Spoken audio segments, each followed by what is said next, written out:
तो वीडियो देखने से पहले चैनल को सब्सक्राइब करना ना भूलिए और घंटी को ऑल बटन पर प्रेस कर दीजिए।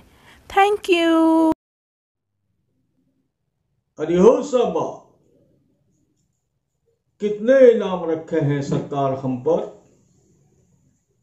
सरदार पूरे 50,000। पूरे 50,000। सुना?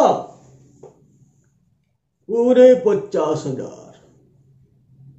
ये इसलिए है क्योंकि 50-50 कोस दूर जब भी बच्चा रोता है तो मां बोलती है सो जा, नहीं तो गब्बर आ जाएगा। ये था 1975 में रिलीज हुआ शोले, जो कि मेरा फेवरेट फिल्म अभी तक है। उसका एक डायलॉग 1975 में गब्बर सिंह के ऊपर, चाहे वो किसी की कल्पना रही हो, 50,000 रुपए इनाम रखा था।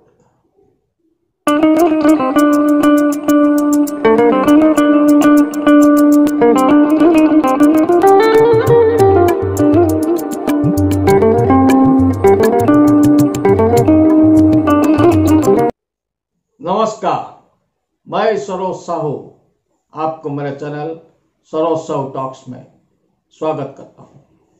ये डायलॉग सुनने के बाद आपको कैसा लगता है? ये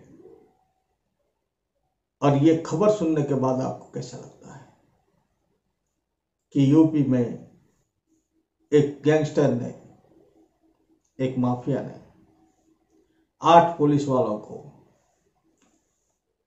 AK-47 से उड़ा दिया और हमारी पुलिस वहां से भागी भागी आई। वो लोग पीछे पीछे आए, गोलीबारी चलती रही। इतना बड़ा एक ऑपरेशन, इतना ज्यादा शहीद, हम लोग सच में कहां पर है? और सुना है कि उस आदमी के ऊपर सरकार ने 25,000 रुपए इनाम रखा था। एक इतने बड़े मुजरिम के सर पर 25,000 रुपए का इनाम, कौन अपनी जिंदगी को दांव पर लगाएगा? और कौन पुलिस वाला एक लाठी लेके, एक 303 बंदूक लेके, जिसको सीधा करते वक्त AK-47 का 50 गोली चल जाता है, कौन पुलिस वाला साहस करेगा कि देश की सेवा करे? क्यों ना वो भी उठा ले 10,000 उस कमीने से, उस क्रिमिनल से।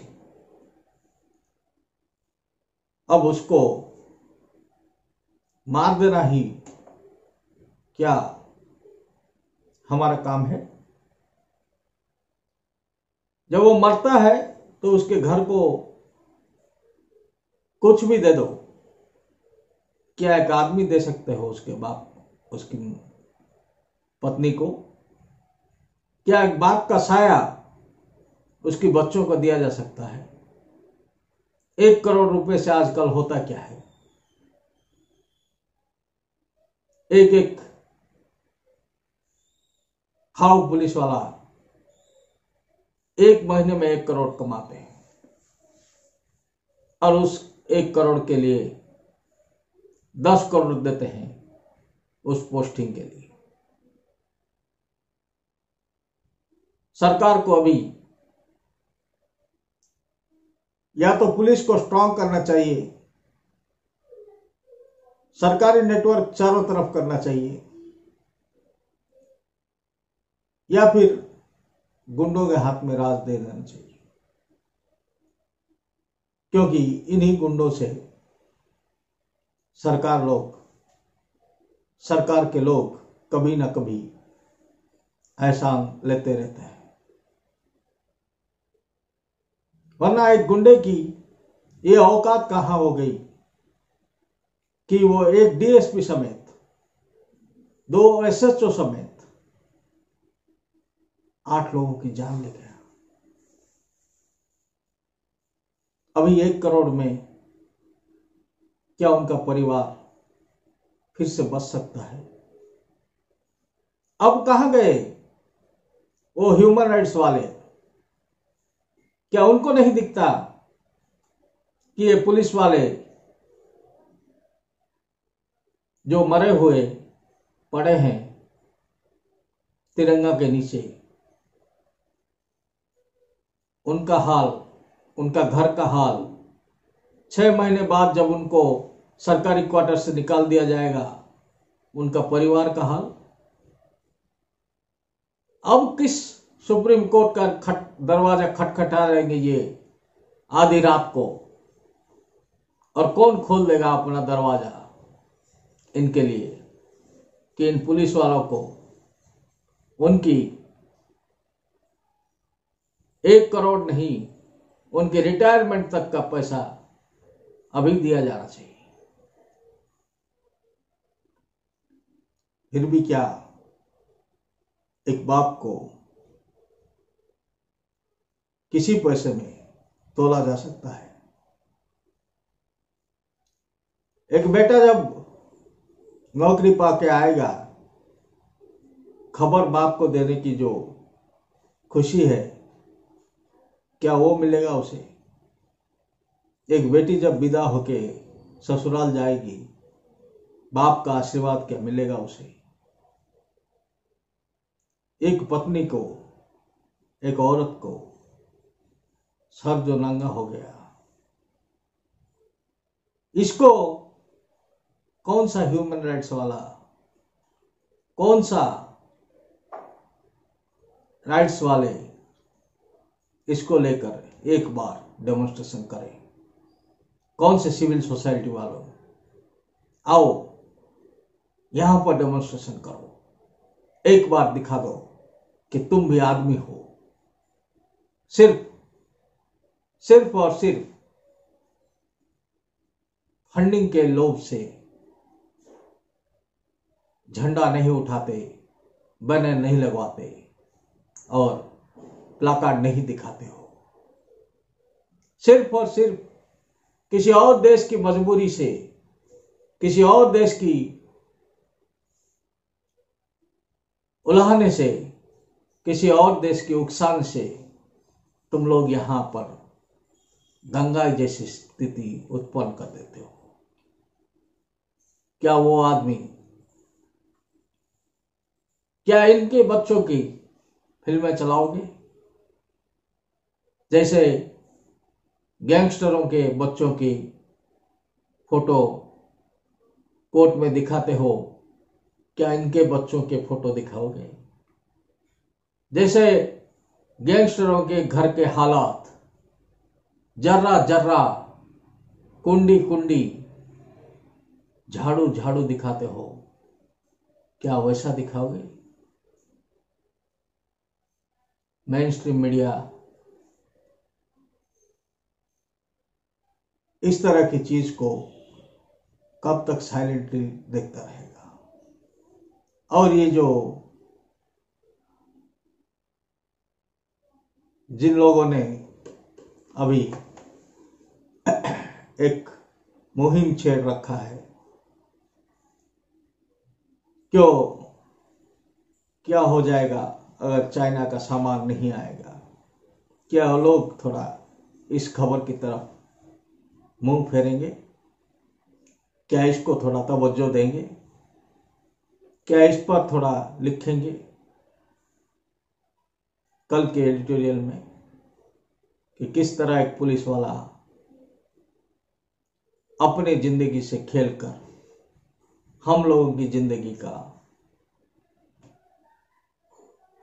रास्ता साफ रखता है, हम लोगों को रात में सोने के लिए शांति देता है। इतना सुनने के लिए 100 बात की एक बात, बिना किसी राजनीतिक संरक्षण के, बिना पुलिस के अंशग्रहण के, एक आदमी 14 साल से ज्यादा इतना हल्ला मचाने की और 3 सरकार से ज्यादा, 3 तरह की सरकार से ज्यादा सरकारों के वक्त पर कैसे ये इतना फल फूल सकता है। पहले तो गोद में बिठाते हैं, फिर जब वो सर से ज्यादा बढ़ जाता है, सर के ऊपर से जब गुजरता है उसका बाण, तब उसे पकड़वाते हैं। कब तक चलेगा ये सब? अगर उसने इनको मारा तो इनमें भी उसका कोई खबरी होने का अभी पता चल रहा है। अच्छा, अब तो उत्तर प्रदेश सरकार ने ये डिक्लेयर कर दिया है कि हर एक पुलिसकर्मी जो वहां पर शहीद हुआ उसे 1 करोड़ रुपए दिया जाएगा उसके परिवार वालों को। अगर यही उत्तर प्रदेश सरकार 5 करोड़ रुपया कहती पहले से, उसके सर पे 5 करोड़ रुपया अगर डिक्लेयर कर देते तो ना आज इतने दिनों तक ये बात जाती। उसके घर वाले उसको मार के लाके थाने में पहुंचाते। ठीक है कि नहीं? और 3 करोड़ बचता और 8 पुलिस वाले बचते, उनके घर वाले खिलखिला के हंसते होते। इसलिए आप लोग जो ऐसी चीजों का आज इसलिए सपोर्ट कर रहे हैं कि उससे आपको कोई लेना देना नहीं, कल को वही चीज हवा बन के आपके घर में घुस जाएगी। आज जिसे आप कांटा समझ रहे हैं, कल को वही तलवार बनेगा और परसों वही तोप बनेगा। अगर इन राजनीतिज्ञों को, इन गुंडाओं को, इन बातों को अगर नजरअंदाज करते रहेंगे तो अब बाद में मत कहना कि मैं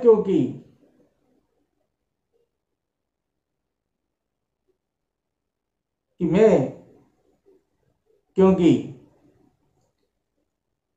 निरामिष खाता हूं इसलिए बाघ मुझे क्यों खाएगा। आप निरामिष खाते हैं तो पीछे हटिए, बाघ को आपको खाना है, सर दिखा दीजिए। इसलिए खुद का भरोसा खुद कीजिए। और आपने देखा ऐसी खबर आ रही है कि पुलिस वाले ही पुलिस वालों को मरवा दिए। खबर देने का मतलब क्या होता है? ऐसी खबरें कौन देता है? दुश्मन। जब खबर गई तभी तो वो जमा जुट कर पाया, वरना क्या अपने घर में वो 50 लोग को रख के रहता सब हर समय। मुझे इतनी देर सुनने के लिए आप सबका धन्यवाद। मैं इस चीज को, इस खबर को कहने के बाद वीडियो को लाइक करने का कहने के लिए मेरे पास आवाज नहीं है। मैं इतनी बुरी खबर आपको देने के बाद मुझे अच्छा नहीं लगता कि मैं आपको कहूं कि वीडियो को लाइक करें या चैनल को सब्सक्राइब करने के बाद भी मैं नहीं कहूँगा, क्योंकि ये काला दिन है और इस काला दिन का आप याद रखिए।